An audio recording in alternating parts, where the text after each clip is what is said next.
Hey guys, it's Katie here with Life the Mundane, and I don't know about you guys, but as a homeschool mom, one thing that I crave is being able to have some semblance of organization or just even order to my home and to my homeschool area.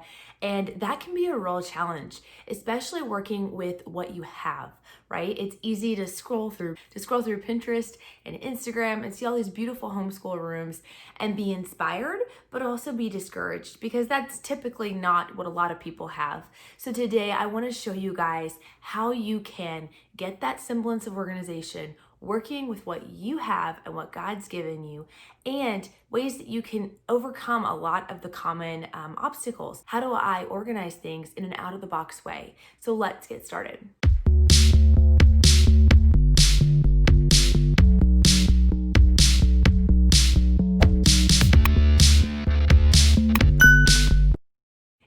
If your homeschool stuff doesn't have a home and a place to go, then it will take over your home. And I know a lot of us have seen this firsthand. I don't want you to be in the position where you can't have family dinners together because your dining room table is covered in books and materials. And we have totally lived that life where either we have foregone sitting down together as a family, or where we have just shoved it all to one side so we can try to eat together, which is also a little dangerous because things might spill. But we don't want you living that life, right? I want you to be able to find a way that works for you. But what if you don't have that homeschool room or that official homeschool space? I'm here to tell you, you can do it.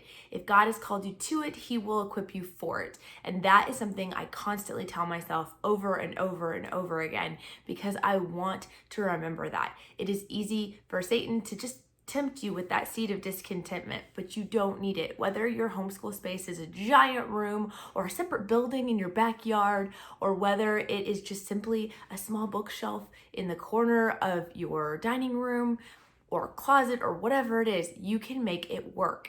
And so we're going to kind of go through some really practical steps of how do you make that work while I'm showing you my space and what to do. But I do want to remind you before I jump in and show you my space that I have taken years to build this. A lot of the things financially that I put out, I have been working on adding to a little bit at a time for over about 5 years. So don't get overwhelmed. Don't go out and blow your budget. Work within your means, because I promise you what God has given you, you can work with, all right? So with that said, let's look at one of the most common problems that I see. This is actually just a corner in my kitchen, and I'm gonna show you guys how we make it work. One of the things, like I said, one of the challenges was not having kids be able to know where to put things away and not having a home for everything. So something we started early on was these Workboxes. All right, and I'm gonna show them to you. These are 10 drawer organizers. You can get them all over, but please, please, please don't go buy them from Amazon. They're excessively overpriced on there, and actually it is best if you get them back to school season to get them from Sam's Club or Aldi's or things like that. They have them in store for around $25 is the price you want to look for. But if you aren't looking in back to school season, you can order them off of Sam's Club's website. They're just not available in store. So just a little tip for you guys. Also with it, you'll notice that mine are all color coded. We color code all of our 6 kids because I am a second generation homeschool mom of 6 kids. And we do color code them all to make it easier for everything. And I'll talk a little bit more about that here in a second. But you'll notice that their drawers are entirely color coded. And if you're wondering, where can I get a fully purple drawer or a fully red drawer? I'm here to tell you, unfortunately, you can't. The way I did it, these come as multicolored drawers, and they come 2 or 3 drawers. I think it's 2 drawers per color in your when you purchase them. But because I purchased 5 of the colored ones, I was able to switch around the drawers to make them complete. So don't get stuck on that. And if you do have a lot of kids, then maybe that's something you want to look into. But I just wanted to explain that before you go searching everywhere for solid color drawers. So let's take a closer look at what's inside and how this helps us with our homeschool organization.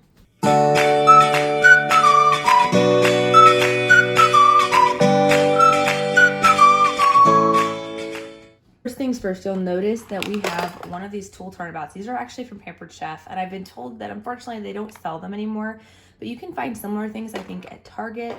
But it is nice to just have a lot of our handy tools right there. The clear drawer is actually mine, and it has things like a paper for an inbox, or a box for an inbox where kids can take papers that I maybe need to file away or grade. They can put them there. Then we have just different school supplies: Velcro, planner supplies, tape and glue, fasteners, staplers, hole punches, things like that. I'm not going to bother taking you through all of that.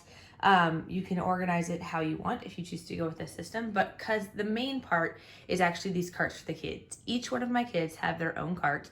The blue one is for the babies because they don't need 10 drawers each, and so when they get older, we will split off and do another color.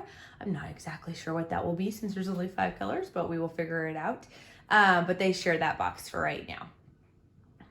We also have on top, before I show you the actual drawers, we have on top these bigger magazine holders for binders, because binders do not fit in these drawers. So if you are primarily binder based for your kids, you are not going to want to go with the drawer system. And then we have some extra tools like their nature journals. A few of them need cheat sheets occasionally for coins or number words left and right. These are kind of portable walls that we got from an experienced homeschool mom that was selling them at a book sale.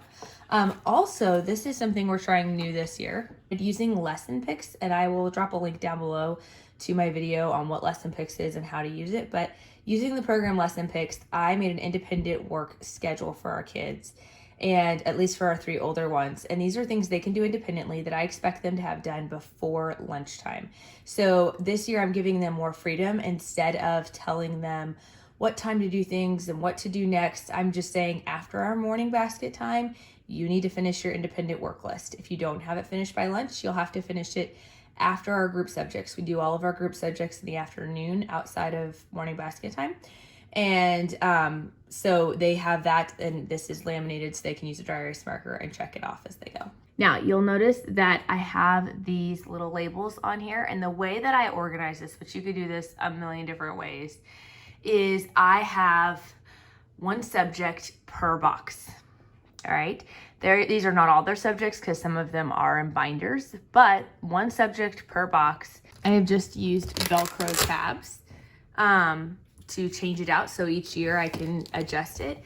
If you see my previous year's homeschool room tours, you know that I actually used to find pictures of the book that they were using. So if they were using the Apologia Astronomy, then I would have found a picture of that textbook and put it here. But my kids are old enough now, they don't need that. The original purpose for that was so that the little ones could match up even if they couldn't read, they could match up the book with the label. Now they are able to just do categories. So I did that, so I saved myself a little headache every year of printing these new labels. And like I said, I do these in lesson picks. So they have one for each subject. Their top drawer is for craft supplies.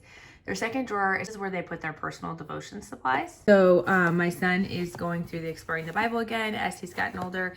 And then he has a student Bible. And then he has in here, it's labeled as words. It's an old thing, but he has his prayer cards of things he is praying for. And I've made a whole video on that if you guys want to see. All right, next is math. And math might seem like a strange one because we actually use teaching textbooks, which is all online based. However, my kids do have some skip counting cards, multiplication cards that will help them when they get stuck. They're not allowed to use them for facts they have down, but it does help them when they get stuck. And then they have their New Yes writing tablets. I featured these in some of my favorite Amazon back to school supplies, which again, I will link below. But they can use this and then erase it, and they use this for their scrap paper, so we're not wasting paper. For reading, they have whatever they're reading for fun. We have a time in our day where they all need to do some independent reading. So they've each got their reading choices there. And for one of my sons, he is doing Happy Cheetah reading. And so all of his Happy Cheetah reading stuff, is in here. The other kids are doing All About Reading. So their stuff is in my closet, which I will show you here in a minute. Next is grammar. I have one that is doing Fix-It grammar from IEW this year, and others that are working on Grammar Galaxy. So we just have a lot of variation there, but it's nice that it all falls under the heading of grammar. We are doing Apologia Astronomy, which I'm excited to share more about. For history, we're using Story of the World. So I have taken their some of their activity pages. I only print off about the first 8 weeks worth of work and bind it for them, and then I will continue to add to it as we go. And we have the same for our U.S. geography. We are going through the different states, so I have printed off the different states we're working on in this workbook for them. So they each have one of those. Also, a little tip when it comes to organizing is you want to have a system, whatever it might be. Some people don't do per subject because they maybe don't have that many subjects. They might do just all of their stuff goes. I know when we first started buying them, because I didn't have all of these, each kid had about 4 drawers, and I would just divide their work up this way. You can do this on a bookshelf. You can do this with Latch boxes. Like, you can make whatever you have work, but have a place. Ideally, have it labeled in a way that your children can keep up with it and teach them how to do it. But one thing I will tell you is allow some buffer space. Okay, so my kids, they love to do crafts, they love to explore and do different things. And so I have, and they love to put them in their school boxes, and it drives me crazy because it mixes up everything. So I, last year, decided to create a My Box. So the bottom box has a label that says My Box. They can put whatever they want in that box. That's sort of an educational project that they're working on. So they like to put, we have these clipboards that open up. These are great for travel when we're in the car and they need to take some schoolwork with them. So they keep those in there, and I make them keep those in there. But they can put other things in there. Maybe it's another additional book they're working on. One that my kids really enjoy are these Usborne Write Your Own things. They have write your own story, write your own scripts, write your own sci-fi stories or things like that. And so they're just kind of workbook pages that they go through to teach them about these genres and how to write their own. So this is one my son's working on. So this is something he has in his My Box. If it is something that I've approved like that they have in there, it's something that they can go and work on if they're got some downtime during the school day. And it's better than them running off and trying to watch TV or getting sucked into a game and me having to draw them back to it. They can just come here, grab out whatever kind of educational activity it is that they've chosen that's in their interest level, grab it and go work on it. I also told you that we color code our kids. So you'll notice their binders are in their colors, their boxes are in their colors. Even when I print out covers for things like geography, they have strips of their colors. So my son's color is orange, so he's got an orange one, purple, green, so on, right? The reason for this is because, again, we want to create that accountability for our kids. So when I look out on the table and I see a bunch of orange items, I know exactly who left them there. And I can go and talk to that child and say, hey, we need to clean up our school stuff. And so it allows some accountability. Instead of just having stacks and stacks of books all over your dining room table or wherever you are, it allows you to notice quickly and identify whose stuff is who, and you can address that with that child immediately. It also helps them to easily see the difference and which one goes where. Even when we're all chipping in, yes, ideally I like each child to put away their own stuff, but sometimes we do a blitz and everybody has to help, and I don't have to worry about the little ones accidentally putting their brother's stuff in their sister's box because everything is color coded, so they can easily put it away. So you don't have to color code if you don't want to. It's sort of a large family trick that a lot of people do, but you do not have to do that. However, again, it's just about making systems that you can actually implement and that can include other people in your home and your family so that not everything falls on mom. What about all of the things like manipulatives and teachers' books and things like that? Where do you store that stuff? Well, these drawers would work great for something like that if you wanted to go that way. I've seen people do it where they have, counting bears in one or all the math stuff in one, everything. But I'm going to show you another way that you might do it and hopefully give you a few more ideas. So let's head on over to my school closet. All right, this is a closet in our hallway where we keep all those manipulatives and all of those teacher's books. So let's take a look inside. Now remember what I said at the beginning. This has taken years of adding a little bit at a time. Last year, if you saw my homeschool room tour, this looked fairly messy, even though it was all organized, because they didn't have separate bins. There was a lot of stuff just on the shelf, and that's okay. That's okay to work on it and slowly add and adapt as you go. Remember, it's all about working within your means. So I'm gonna show you guys how I organize it, but don't get too caught up on the bins. If that's not in your budget, you can add to it later. So I channel my inner Colleen over to Our Blessed Life. If you haven't checked out her channel, you should. But she's all about the turquoise, and I really just took it and ran with it.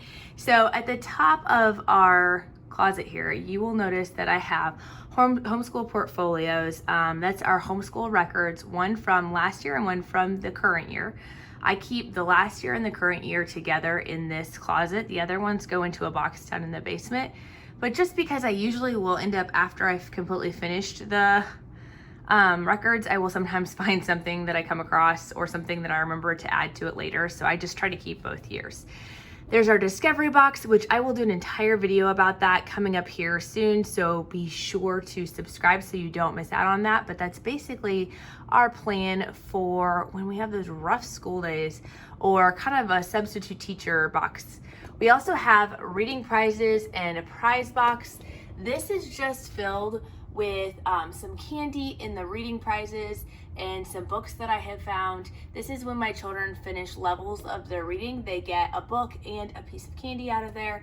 And then in the prize box are things like smaller pieces of candy left over from Valentine's Day or whatever holiday, Christmas, that they get candy for. So we put that in there. There's erasers and some fun school supplies and things like that. But we just keep those up there in case we need them for any kind of school activity.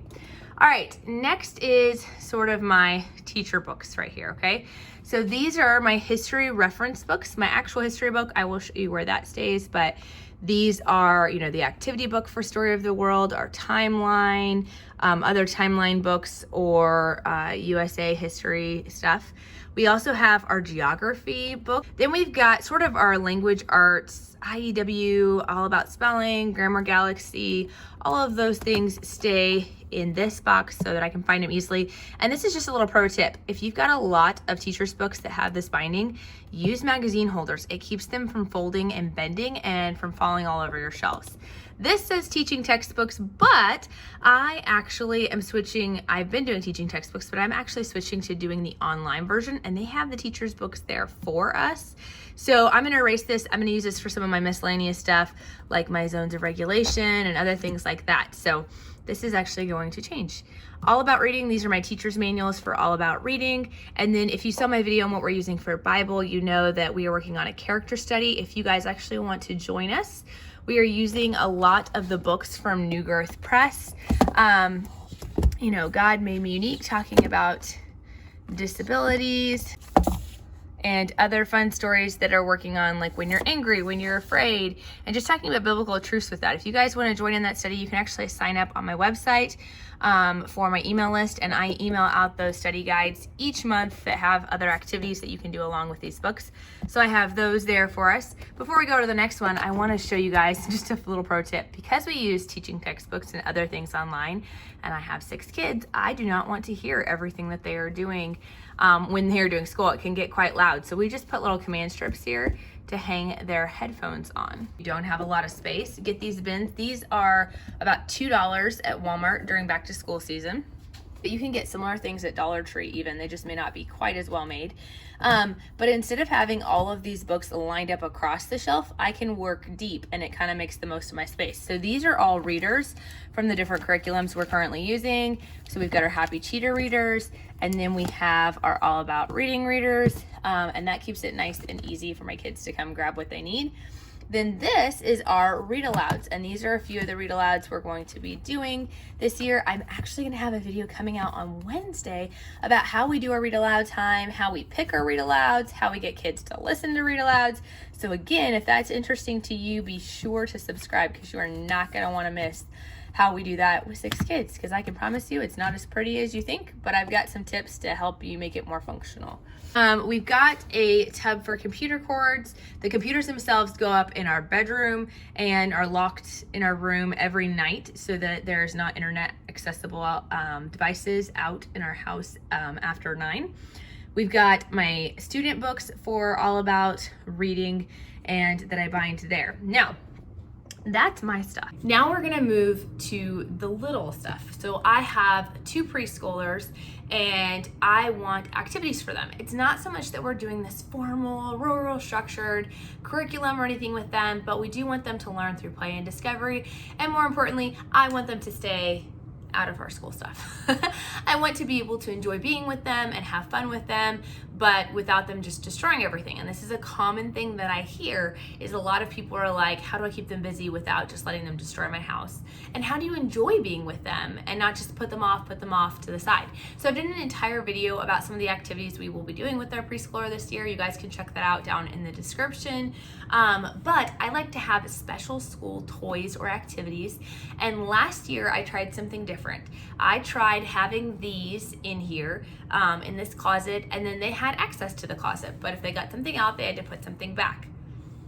This worked great for my oldest. She is very responsible, carries herself a lot older than she actually is. She did a pretty good job of taking stuff out and putting stuff back in. My youngest daughter is kind of a whirlwind, and it is a huge blessing, but it also comes with some frustration. So again, a tip when you're thinking about your space, think through your child, not what is your ideal system, but what do you actually have to work with, including your space, your money, your time, but also your specific children. If you don't think your children are going to do that or have the self-discipline quite yet, yes, we want to teach them to get there, but they may be too young to do that on their own right now. And so I have toys set up for them. I have their music stuff, I have pattern blocks, I have stamps, I have puzzles, all of those things labeled and ready to go. And instead, I decided to put a child safety lock on the front of our closet this year, so they can't get into it. And instead, mommy will just come in, pull out a box, bring it to the table for them to play with. We've got white plain books here so they can work on those. Those are just dry erase books, by the way, if you don't know. These are some of my teachers' books, or the books that I will be reading to them for preschool outside of just regular readers, and then fun games and activities for them. Now, you want to think through who is going to have access to your area, because if I was doing this for my preschoolers, I would never stack it this high, because they're not going to be able to put that in without, like, if they pull out one, the whole thing's going to come toppling on them. But because I know I'm closing off access to them this year, I don't have to worry about that as much.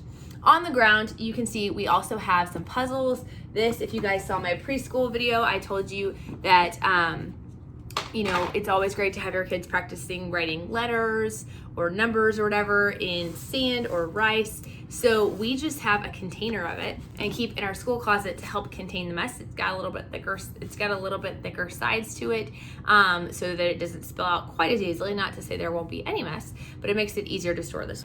The last 2 things I want to show you here real fast is these Latchmate boxes. Now, you guys have probably seen these on other YouTube channels if you guys like watching homeschool room tours and things like that. A lot of people actually use these for their curriculum. So if you have a lot of workbooks and you want to do this, you can actually put your kids' school curriculum down here and then put their pencils and other maybe manipulatives and things up on top. That's not how we're using it this year, but that is an option. This year instead, we are using it for a craft box. We have 2 different ones, and the top has things like I have crayons in another place, but these are those Colors of the World crayons that have 24 different kinds of crayons that go for different skin tones, and then they also have eye colors and things like that. It's really cool. Pipe cleaners, popsicle sticks, things like that. I got these little containers from the Dollar Tree to hold the little pieces like the googly eyes, but this is kind of our craft supply box. In the bottom of this box, I have things like our paints. We've got our washable like Crayola paints, as well as some of my older kids' nice watercolor paints, stuff like that. Pom-poms. There is paper bags under here for crafts. But that's kind of how we're organizing our craft box this year, so that I can have those supplies. And when we need them for a project, I can just pick this up and take it to the table or outside or wherever we're doing the crafts. But I didn't want my kids to have access to that box all the time when they just need to do simple things like color or picture. So I created a smaller art box, and this will be more of our day-to-day usage thing. All right, I'm still working on putting it together, so excuse that sort of halfway put together look here. But I've got crayons up here, I've got glue sticks, and then on the bottom, I have things like scissors. I have extra boxes of crayons. I will also have like liquid glue in here that I won't be putting on the top. So the nice thing about this is if we're working on a read aloud or something and they're coloring or interacting with it, I can just pull this box out, set it on the table, or even just set out this middle insert, and that's all they need access to. But this will make it really easy, especially for my second grader and my preschoolers who do a lot of coloring within their school. I don't really want them to have access to all of the craft supplies. So this is kind of a good happy medium. So the last thing I want to show you real fast as a way to make the most of your space when you're working with a little bit of space is to use these over-the-door shoe organizers. And they make great a great organizer and fairly inexpensive for your craft supplies if you want to go that way. But if you'll notice, we have a whole bunch of pencil pouches in here. And what I have done is I have put activities mostly for my preschoolers, but also some for my second graders. I have counting bears in here. I have foam letters. I have some fitness activity cards, magnetic alphabet, lacing beads, all sorts of fun stuff, magnetic money, things like that. But this is an easy way to store manipulatives. The last factor that you're gonna wanna think through, maybe going to be used in a specific area of your home. So for instance, our school books and those things that are in the crates, that's close to where my kids work because they like to work at the dining room table or in the kitchen. So that's kind of a central area to where those things actually get used. Along those same lines, you wanna think about things. If you are in the living room when you typically do your Bible or maybe your history or something like that, then maybe consider storing those things in that room. So for us, we have a nice little rolling cart I actually get this from Sam's Club. I think you can only get it from Sam's Club during back to school season, but you can get these carts or very similar to them at Michael's and Hobby Lobby and other places like that online or in store. I think they typically run around $30. For the most part, and sometimes you can get coupons to use with it, so that is awesome too. So I'm going to show you guys a little bit, just to kind of wrap up this video, what is on this cart and how we have it organized for you guys. But know again that this is all about making it work for you in your space. So on the top, you're going to notice that we have kind of sections here.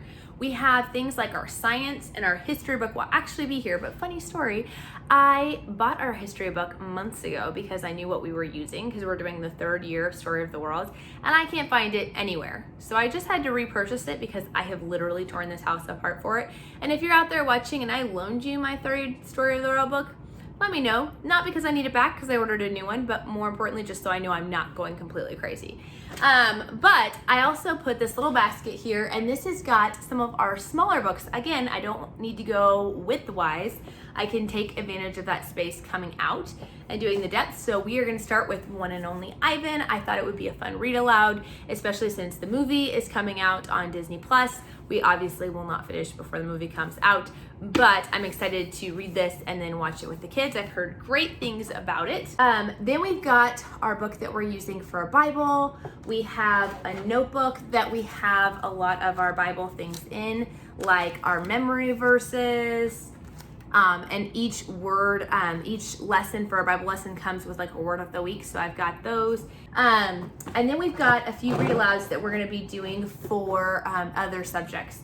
So we are doing U.S. geography, and we're starting in the state of Kansas since that's where we live. We'll be learning about Amelia Earhart, and so I have a book about her in here, and as well as Wagon Wheels, which is another book on our book list. So that can all kind of go right in this spot.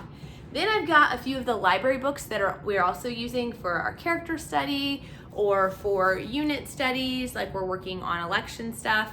So that is going to go here. And And then we also have sort of our fun schooling stuff. If you guys didn't know, on Fridays, we put away our typical book work and we work on fun schooling. Fun Friday activities that are super educational, super fun, but things we don't get to normally throughout the year. If you want to see more about what we're doing with that and how we organize all of that and everything, be sure again to subscribe and click the little bell notification, because that video will be coming up next Saturday. So you're not gonna want to miss out on that. So on this bottom shelf, again, I have a book basket, our election book that we'll be working with. I have a book that I'm currently reading. This is gonna fill up very quickly, but I haven't pulled all of that together, and some other books that we are using for Fun Friday. On the bottom shelf, we've got our boxes for All About Spelling and All About Reading, and our hymnals that we use each morning for singing for Bible time. One of the advantages of these wheeling carts is that if you are really tight on space and you have a smaller family, maybe you could actually put most of your school stuff on these carts and then just wheel it into whatever room you're working in. So just think through. I've showed you a lot of different organizational ways to do things. Please don't go out and just try to copy mine, because it may not work for you and your family. Again, we want to take into consideration, what kind of money do we have? What kind of time do we have? What are our child's or our personal specific needs? And what does our space look like? And work within those means. So think through those things. Hopefully this gives you lots of inspiration for you. And my hope and prayer is that you can implement some of these organizational ideas and tactics so that you can make your home functional, organized, and have systems in place where it's not left up just to you as mom to have stuff put away. Have your kids help, involve them in this, and it will seriously change your homeschool year. If you've been struggling in this area, it will change things by having a home for everything, and it will make your year run smoother when you're not constantly living in clutter. So I hope you guys have enjoyed this video. If you have, please give it a thumbs up, leave a comment, let me know what you like or what you use in your homeschool area. I post videos every Wednesday and Saturday all about helping encourage you in your biblical parenting, helping you in your homeschooling, and sharing resources that will help you do both of those things. And I would love to have you join us. So be sure to stick around on the channel. Also, you can head over to lifeinthemundane.com and check out my website. I have a tab for beginning homeschoolers that'll help you walk through a lot of those beginning factors totally free. I have resources that our family likes to use and all sorts of other things on the website. So be sure to go check that out and sign up for that email list if you guys would like to be notified when new videos, like what's coming up, and getting free printables and giveaways and things like that. And we'll talk to you guys later. Bye.